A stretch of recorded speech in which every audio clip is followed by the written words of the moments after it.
प्रकृति की ओर।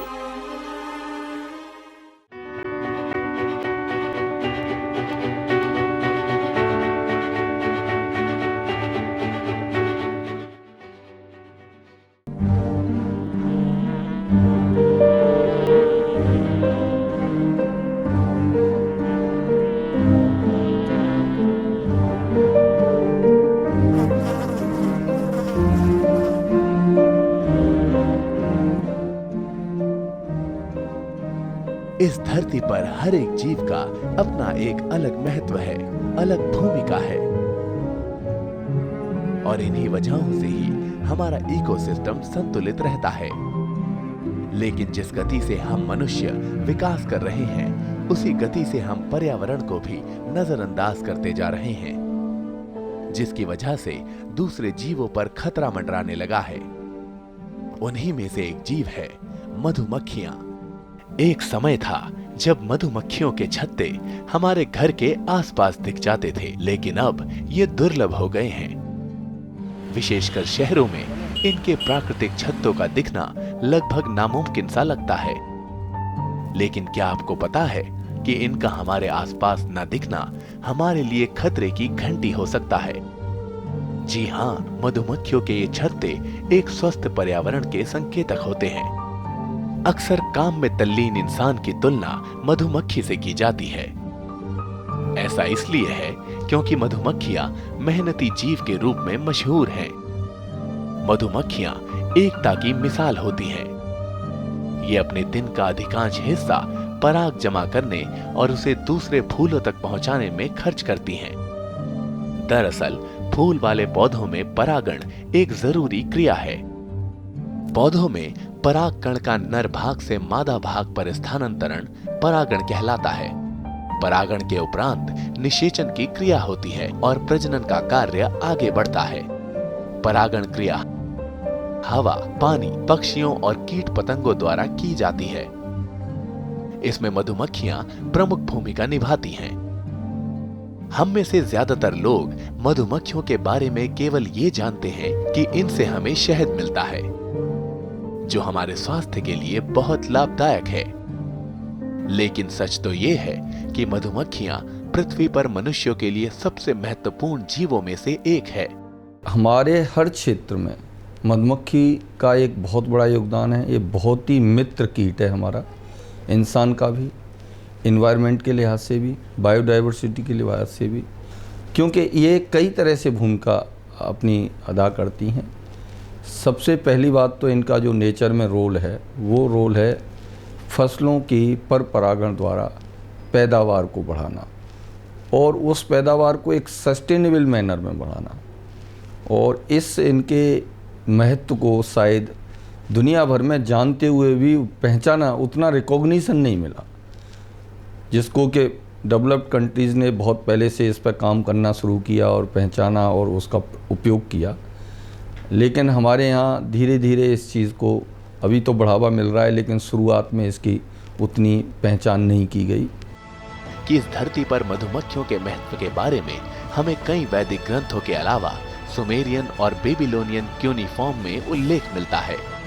इसके अलावा महान वैज्ञानिक अल्बर्ट आइंस्टाइन ने सालों पहले कहा था कि दुनिया में अगर मधुमक्खियां खत्म हो जाएंगी तो उसके 4 साल बाद धरती में जीवन समाप्त हो जाएगा।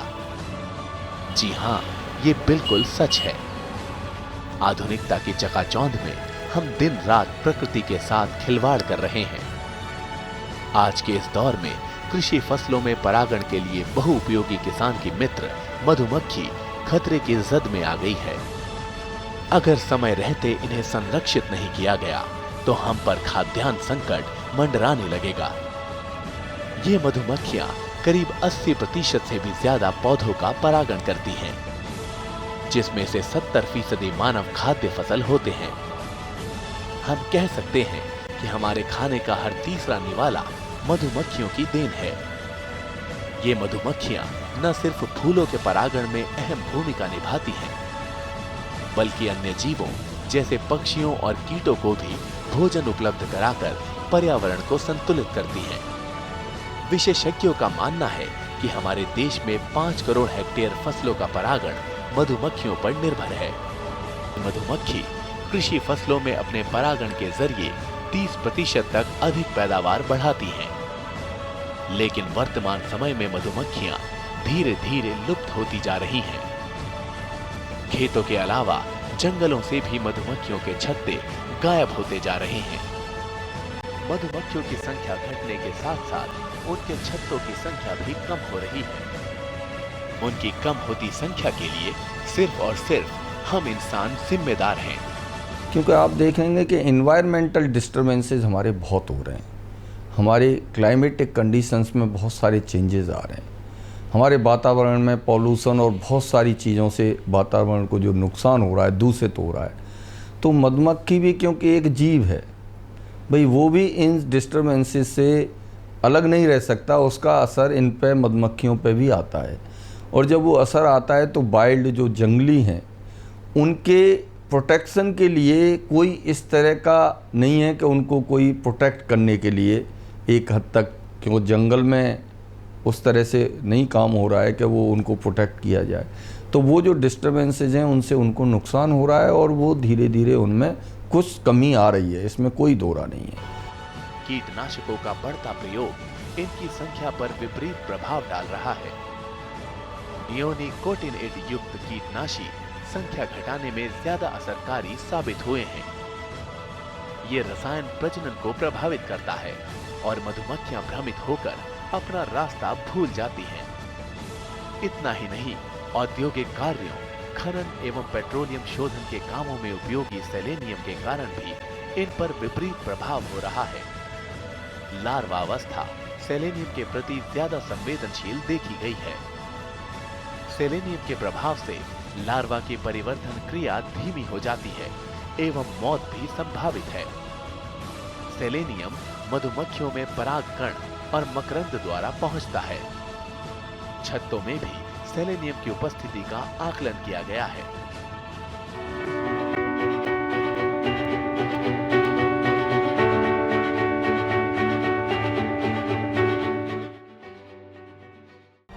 प्रकृति की ओर बीमारियों से कैसे बचेगी फसल? मवेशियों की मुश्किलों का क्या है हल? कहां से लाए बीज, कितनी लगेगी खाद? किसानों के हर फोन का विशेषज्ञ देंगे जवाब। देखिए हेलो किसान, सोमवार से शुक्रवार शाम 6 बजे। हर गांव पर नजर, हर तकनीक पर पकड़। खबर मौसम की हो या हो हाट बाजार, दिखाएंगे देश की प्रमुख हलचल और खेती किसानी से जुड़ी हर बात। देखिए किसान समाचार रोजाना दोपहर 1:30 पर और शाम 7 बजे। प्रकृति की ओर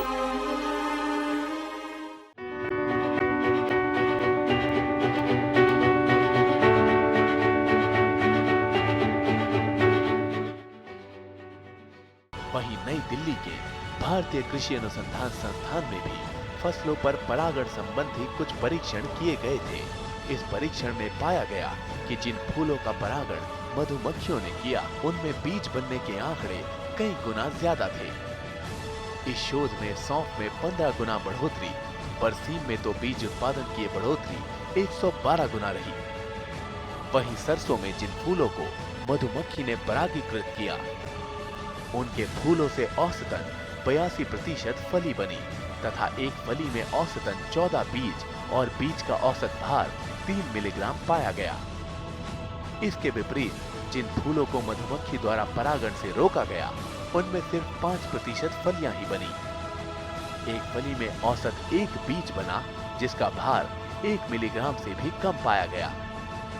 इसी तरह तिलहन की स्वपरागणी किस्मों में उत्पादन 25 से 30% अधिक पाया गया। ऐसा नहीं है कि ये मधुमक्खियां केवल फसलों को ही लाभ पहुंचाती हैं।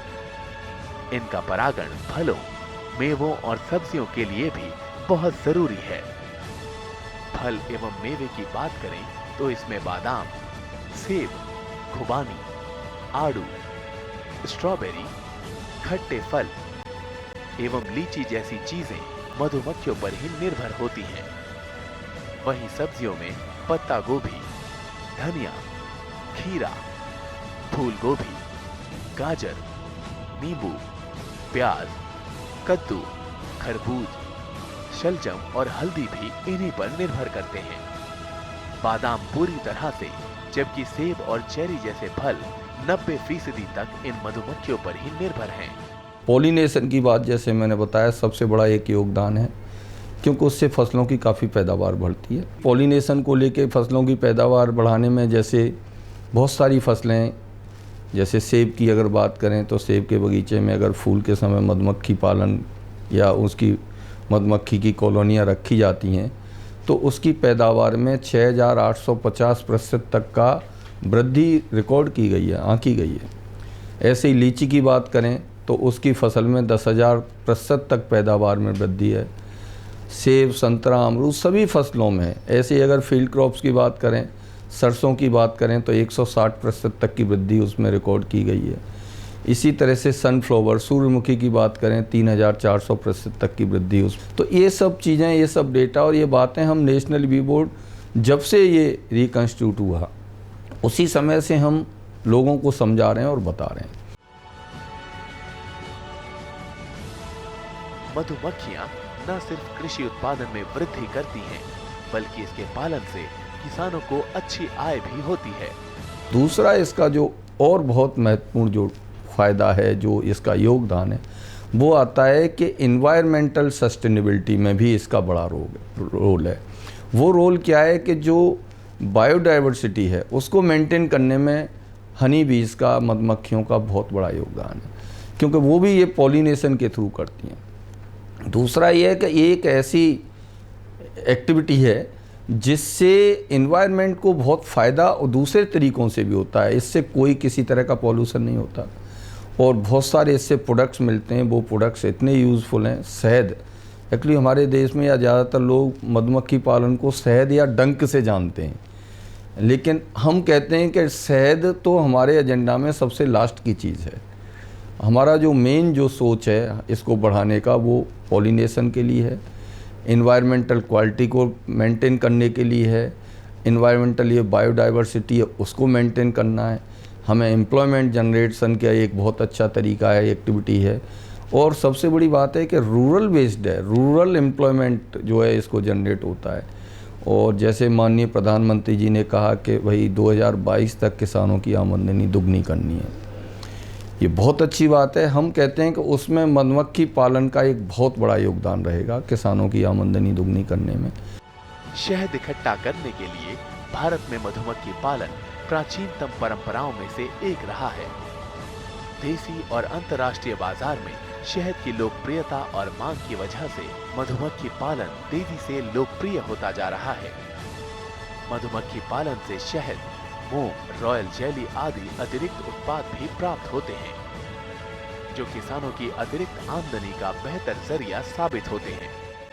मैं मधुमक्खी पालन से लगभग 26 ईयर से जुड़ा हूँ। मैंने 1990-91 में मधुमक्खी पालन शुरुआत किया था। उस टाइम हमारे मधुमक्खी पालन को इतना लोग हमारे देश में नहीं जानते थे, तो हमने लोगों को ट्रेनिंग देने का काम शुरू किया और हमने देखा कि जहाँ जहाँ हमने मधुमक्खी लगाई है उनकी पैदावार में बढ़ोतरी हुई है। ये हमें किसानों ने पिछले साल लगाई थी, उन्होंने बताया कि आप हमारे यहाँ आइए। अभी तक लगभग हम 25,000 लोगों को तो बी कीपिंग की ट्रेनिंग दे चुका हूँ और लगभग 75,000 लोगों को डायरेक्ट और इनडायरेक्ट वे में मधुमक्खी पालन से कुछ न कुछ लाभ हो रहा है।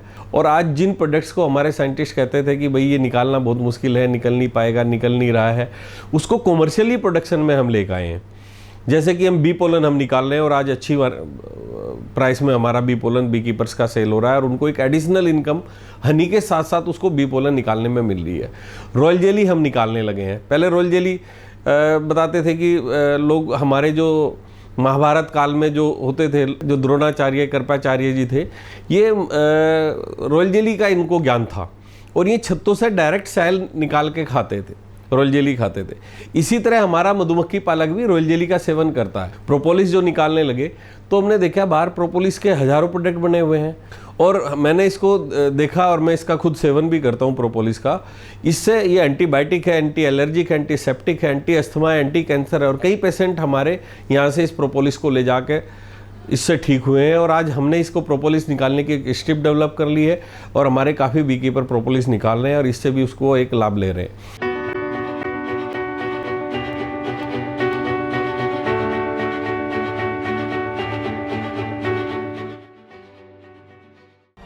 प्रकृति की ओर ये कामयाबी है अन्नदाता की। एक कहानी है खेत और खलिहानों की। कैसे करें अपने पशुओं की देखभाल, जानिए गांव-गांव के किसानों का हाल। देखिए गांव किसान, सोमवार से शुक्रवार दोपहर 12 बजे। जहां दिग्गज दौड़ाते हैं अपना दिमाग, ढूंढते हैं सामयिक सवालों के जवाब,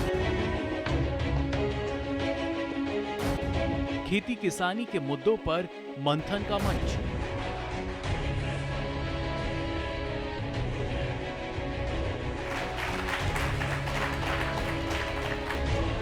देखिए बात संवाद हर शनिवार सुबह 11 बजे। प्रकृति की ओर।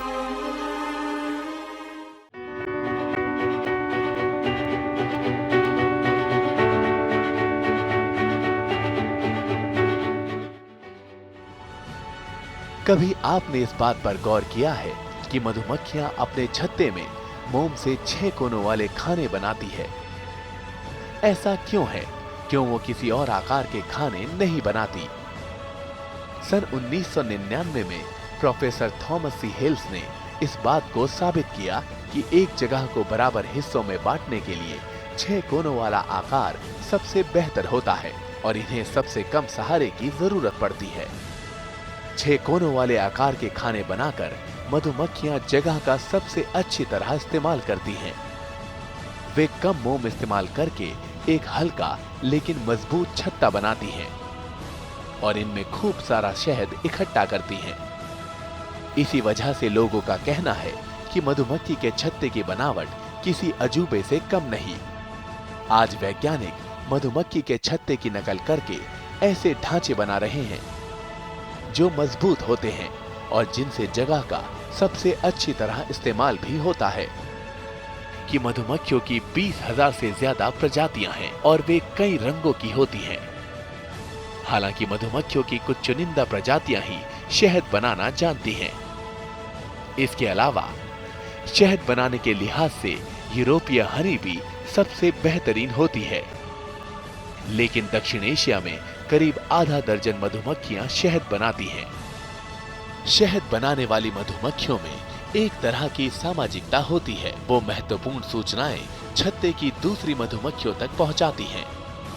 वैसे शहद बनाने वाली मधुमक्खियों का वैगल डांस मशहूर है, लेकिन वास्तव में ये शहद के छत्ते के आसपास मधुमक्खियों की आवाजाही है। अलग अलग प्रजातियों की मधुमक्खियां वैगल डांस के दौरान अपनी अलग आवाज निकालती हैं। केवल मादा मधुमक्खी ही डंक मारती है, नर नहीं। ऐसा इसलिए है क्योंकि डंक मारने वाला हिस्सा वही अंग होता है जो अंडा रखता है। हम में से ज्यादातर लोग मधुमक्खियों के महत्व की ओर ध्यान नहीं देते। इसका सबसे बड़ा कारण यही है कि हमें इनके महत्व के बारे में इतनी जानकारी ही नहीं होती। इसलिए यह जरूरी है कि न सिर्फ सरकारी स्तर पर बल्कि निजी स्तर पर भी इसके प्रति जागरूकता फैलाई जाए। लोगों को इसके महत्व के बारे में अवगत कराया जाए। इनके बचाव के लिए हम सभी निजी स्तर पर कुछ न कुछ प्रयास जरूर कर सकते हैं। जैसे कीटनाशकों का प्रयोग कम किया जाए, जंगलों को खत्म न किया जाए, आम नागरिक और सरकार के द्वारा इनको बचाने के लिए ठोस कदम उठाए जाएं, मोबाइल फोन के टावरों को जंगलों से दूर लगाया जाए, विभिन्न विश्वविद्यालयों व कॉलेजों में छात्रों को इनके महत्व के बारे में बताया जाए। हालांकि इस दिशा में भारत के अलावा कई देशों के सरकारी और गैर सरकारी संगठन प्रयास कर रहे हैं। भारत सरकार कृषि एवं किसान कल्याण मंत्रालय ने एक नेशनल बी बोर्ड, जिसका 2006 में पुनर्गठन किया, सचिव कृषि एवं सहकारिता की अध्यक्षता में। उस बोर्ड का मुख्य उद्देश्य जो दिया गया वो यही था कि मधुमक्खी पालन को वैज्ञानिक तरीके से बढ़ावा देकर फसलों को परपरागण की क्रिया कराते हुए उनकी पैदावार बढ़ाना, किसानों एवं मधुमक्खी पालकों की आमदनी बढ़ाना, इस उद्देश्य के साथ वो बोर्ड तब से काम कर रहा है। अभी हमारे देश में लगभग 30 लाख बी कॉलोनी है और हमारे मधुमक्खी पालक जो है लगभग इसमें 5 लाख मधुमक्खी पालक देश भर में इससे जुड़े हुए हैं और इसमें लगभग 2 करोड़ बी कॉलोनियों की ज़रूरत है। और हमारे देश में सबसे बढ़िया बात यह है कि लगभग 8 महीने तक फ्लावर अवेलेबल है। आज हमारे यहाँ लगभग 7 कंट्री के लोग मधुमक्खी पालन की ट्रेनिंग ले चुके हैं। अफगानिस्तान से, ओमान से, बांग्लादेश से, नेपाल से कई कंट्री के लोग हमारे यहाँ आते हैं और प्रशिक्षण लेके जाते हैं। अगर आप भी अब तक यही सोचते थे कि मधुमक्खियां केवल शहद के लिए जरूरी हैं, तो निश्चित रूप से अब आपका विचार बदल गया होगा। अब तो आप समझ ही गए होंगे कि इस धरती पर जीवन को बचाए रखने के लिए मधुमक्खियां कितनी महत्वपूर्ण हैं। किसान इसके पालन से न सिर्फ कृषि उत्पादन को बढ़ा सकते हैं, बल्कि इनसे मिलने वाले शहद और मोम जैसी चीजों से अच्छा खासा लाभ कमा सकते हैं। ऐसे में हम सभी को इनके संरक्षण की दिशा में प्रयास करना चाहिए। हमें इसके लिए दूसरों को भी जागरूक करना चाहिए। ऐसा करके वो इस धरती को खूबसूरत बनाने में भी अपना योगदान देंगे।